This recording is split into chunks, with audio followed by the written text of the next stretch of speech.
प्रधानमंत्री नरेंद्र मोदी अक्सर पसमानदा मुसलमानों का जिक्र करते हैं। कहते हैं उनके ही धर्म के एक वर्ग ने उनका शोषण किया, उन्हें बराबरी का दर्जा नहीं दिया।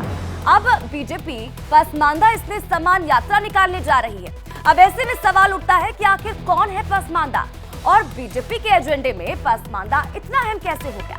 आपको ये रिपोर्ट जरूर देखनी चाहिए इसी को।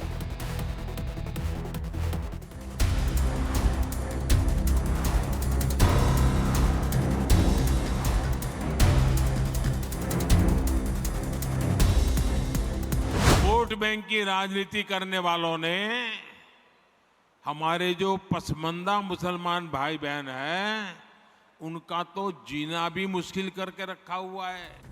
भोपाल से पीएम मोदी ने लोकसभा पहुंचने का मंत्र दिया, जिसके सहारे बीजेपी अपने सियासी समीकरण साधने में जुटी हुई है।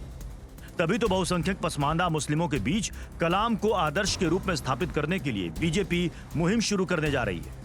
दिवंगत पूर्व राष्ट्रपति एपीजे अब्दुल कलाम की पुण्यतिथि यानी 27 जुलाई से लेकर उनके जन्म दिवस यानी 15 अक्टूबर तक बीजेपी पूरे देश में सम्मान से उत्थान के लिए स्लोगन के साथ पसमानदा स्नेह सम्मान यात्रा निकालेगी।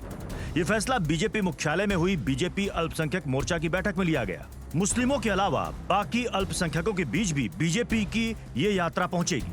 बीजेपी अल्पसंख्यक मोर्चा के आंकड़ों के मुताबिक असम की 7, बिहार की 4, दिल्ली की 2, हरियाणा की 2, जम्मू कश्मीर की 5, केरल की 8, लद्दाख की 1, महाराष्ट्र की 2, मध्य प्रदेश की 3, तेलंगाना की 2, तमिलनाडु की 1, उत्तर प्रदेश की 13 और पश्चिम बंगाल की 13 सीटों पर मुस्लिमों की आबादी 32 से लेकर 98% तक है। इन मुस्लिमों में भी पसमानदा मुसलमानों की आबादी लगभग 80% है।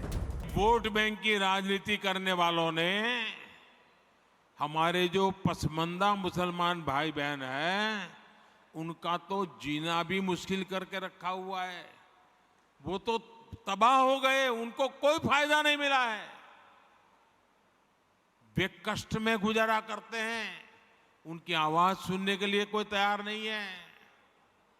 उनके ही धर्म के एक वर्ग ने पसमानदा मुसलमानों का इतना शोषण किया है, लेकिन इसके ऊपर कभी देश में चर्चा नहीं हुई। जो पसमानदा मुसलमान है, उन्हें आज भी बराबरी का हक नहीं मिलता। उन्हें नीचा और अछूत समझा जाता है। इसी समाज में मैं मुसलमान समाज की बात कर रहा हूं। दरअसल पीएम मोदी का निशाना सीधे 2024 के लोकसभा चुनाव में एक बड़ा वोट बैंक हासिल करने का है, जो सीधे तौर पर पसमानदा मुसलमानों का है। पसमानदा मुस्लिम दलित और बैकवर्ड मुस्लिम माने जाते हैं। पसमानदा समुदाय काफी समय से सरकारी नौकरियों में कोटा मांगता रहा है। कई राज्य सरकारों ने पसमानदा यानी गरीब मुसलमानों को कोटा भी दिया है। कुल वोट में मुस्लिम 15% माने जाते हैं। अगर 10वां हिस्सा भी बीजेपी को वोट देता है तो ये कुल वोट का 1.5% होगा। पार्टी के कई उम्मीदवार कुछ चुनाव में 1% से भी कम मार्जिन से हार जाते हैं।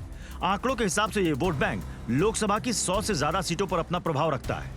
जनसंख्या के आधार पर देखें तो असम और बंगाल में मुस्लिम जनसंख्या 25 से 30% है। बिहार में करीब 17%, यूपी में करीब 20%, दिल्ली में भी 10 से 12%, महाराष्ट्र में करीब 12% और केरल में 30% संख्या मुस्लिम समुदाय की है। साफ है कि बीजेपी मुस्लिम समुदाय के उस वर्ग पर फोकस करने की कोशिश कर रही है जो आमतौर पर विपक्षी दलों का वोट बैंक है। बीजेपी ने यूपी में दूसरी बार सत्ता में आने के बाद पसमानदा मुसलमान दानिश अंसारी को जगह देकर इसके संकेत भी दिए। यही नहीं, इसके बाद मोदी कैबिनेट के बड़े मुस्लिम चेहरे मंत्रिमंडल से गायब हो गए और उन्हें दोबारा राज्यसभा नहीं भेजा गया। यूपी बिहार के विधानसभा चुनाव में सोशल एक्सपेरिमेंट के जरिए जिस तरह से बीजेपी ने गैर यादव ओबीसी और गैर जाटव दलितों के बीच घुसपैठ की थी, उसी के तहत एक कोशिश यहां भी बीजेपी करती दिख रही है। इसे इस तरह से भी देखा जा सकता है कि जैसे योगी सरकार से मिले लाभों की वजह से देवबंद जैसी सीटों पर भी कुछ मुस्लिम वोट बीजेपी को मिले। बीजेपी की पूरी कोशिश है कि समुदाय के एक बड़े हिस्से का वोट बैंक हासिल किया जाए। Bureau report, India daily live.